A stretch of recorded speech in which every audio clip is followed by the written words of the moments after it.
it's the quarterback. Yeah, I think it's a big tall order for Stidham to be competitive in this game. He haven't played all year.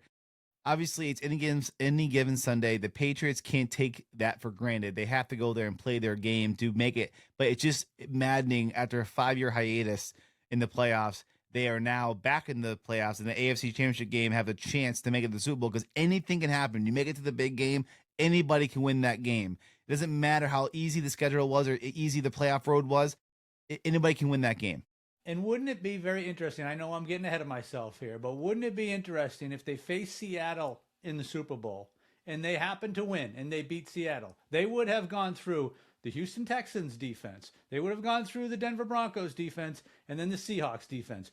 If not the top three of the top 5 defenses in the league. And we preach every week in this show about how defense wins championships, and yet we still would not give the Patriots their due if that were to happen. But again, let's see what happens, and then we'll have a discussion. Listen, no doubt they deserve credit beating the Houston defense. No doubt Houston Texans defense was one of the top-ranked defenses in the league throughout. They deserve it. The Chargers sucked, okay? That was a freebie. The Chargers sucked. They get past Denver because of what's going on, and I understand what JP's saying, but I don't see them beating the Seattle Seahawks. The thing with this, though, right? Obviously, we'll talk about the Chargers had a depleted offensive line. Herbert was sacked a lot. The defense of the Houston Texans were on the field 90% of the game because of C.J. Stroud's mistakes. Now, Drake May had some fumbles and mistakes too, but the defense was wiped out at the end of that game. They were on the field the whole game. The Patriots could take advantage of them late in the game. I think that's going to be something similar this weekend against the Broncos because they're going to be 3-0, being wiped out, and Drake Mays is going to feast on them in the second half. The thing with the Super Bowl, though, is that can Sam Darnold win a big game? The 49ers last week got demolished, but the first play of the game was a return for touchdown and a kickoff. So the thing is, like, the defense was killer against Brock Purdy. All that, it was so loud in Seattle and all that stuff. It was all on the Seattle side, and they got ahead early and just poured it on. The thing is, now they're going against the Rams, and they're a divisional rival, the Rams and Seahawks.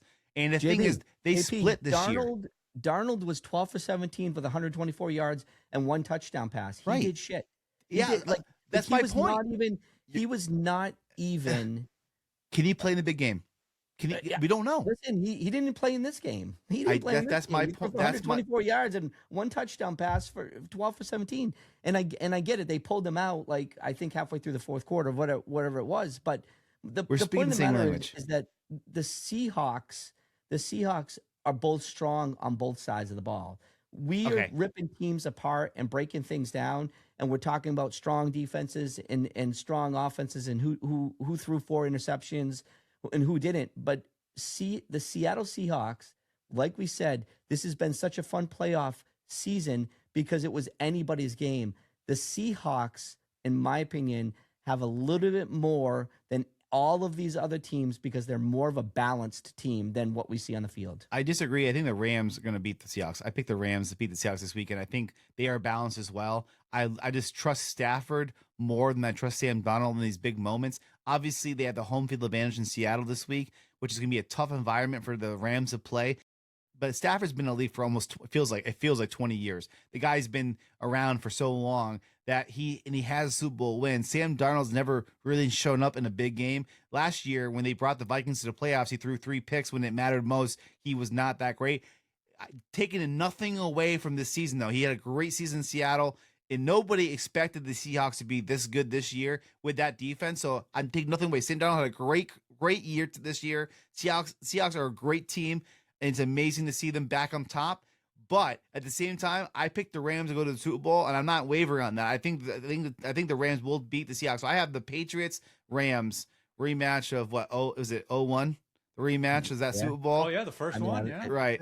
Super one, the first Super Bowl win. And listen, make it. I mean, we have a lot of fun on the show, but make it clear, make it well known that good for the Patriot fans. As much as they're talking, and Scotty too, and I sincerely, my brother who I was talking to prior to the show tonight, I'm happy for Patriot fans. It sucks because as a Dallas Cowboy fan, we've been waiting 30 years and we can't figure it out. And they go out for 5 years, Ownership. and Ownership. get back into it. Yeah. And so is there some frustration and jealousy on our end?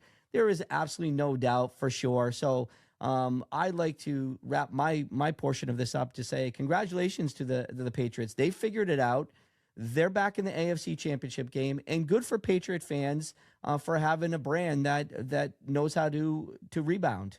I do want to shout out to a couple of my friends that listen to the show every week. I got Scott Harder and Andy Zajac, all those guys that listen to the show every week, and they're diehard Patriot fans. And they give me shit every week about being a Cowboys fan, but they listen to a Cowboys podcast, so the joke's on you. But all I'm saying is that, like, it is we can't sniff a fucking NFC playoff, conference championship game. And these guys are already back after 5 years. They don't know what it's like to have a 30-year drought because they can't remember the last time they had it. I hear you, Scotty, but it's been a long ass time. It's been how old they are. It's been a long. They're probably your age, but it's been a long ass time. 20 years of excellence with Tom Brady and Belichick. I have no mercy for you before 2001. I don't give a crap what happened before that. You guys are 20 years. Steve Grogan and Tony Eason play in the Super Bowl. That's like talking about Joe Namath. I don't care. Whatever. It's so long ago. Nobody gives a shit. How about Doug Flutie? Why are we not mentioning Doug Flutie, the BC guy? Long history prior to Tom Brady of the Patriots that existed. A long, arduous, almost similar to Red Sox, almost. All right. Well, anyways, so Lombardi, you got Pats against the Seahawks in the Super Bowl. Seahawks, yes, with the Seahawks winning, right? And JP, you got Rams, Pats, and the Rams winning. And okay, and so I said I had Houston and Seattle with Seattle winning. All right, the Pats beat Houston. Of course, I want the Pats to go to the Super Bowl. I'll be rooting for the Pats. I hope I'm wrong. I'm not going to change my pick because I had Seattle in there. And don't underestimate the Charbonnet. You mentioned in the headlines, JP, Charbonnet's injury. I know they got a two-headed monster in the backfield, but Charbonnet was their primary back, and he will, I'm sure, be missed. All right, we are way over time. You mentioned what a great postseason and how fun it's been. We've mentioned this in previous shows, but I'm going to mention it real quick here. As of now, the postseason, there have been 15 fourth-quarter lead changes, the most in any postseason in NFL history, and 6 games decided by 4 points or fewer, tied with 2021 and the 06 playoffs for the most such games in NFL postseason history. All sorts of records that were mentioned from the wild card weekend, and they continue to add up. The lead changes that I mean, very cool. It's been, you know what? I know we're running out. Wrap it up, but it has been a really fun playoff season. I can't stand the playoffs because my team's not in it and I lose interest. But having the show, talking to you guys, and watching some of these games, the majority of these games have been a lot of fun. I'm glad to be a support person during this the tough time.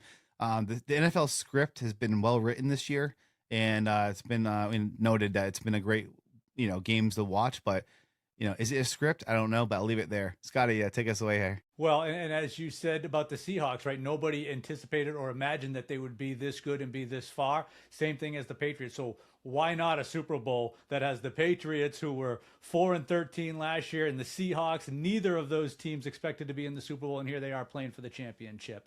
As Maximus says, are you not entertained? These playoffs. Okay, that's the show. That's all the time we have. We are way over. Hope you guys enjoyed it. If you stuck around all the way through to the end, thank you very much. You can find us on all those podcast platforms. You know where we are. Come and check us out. Let us know your comments down below. Who do you have going to the Super Bowl? Who do you think's going to win it all? Are you a Patriots fan? Are you a Cowboys fan? Let us know. We want to hear it either way.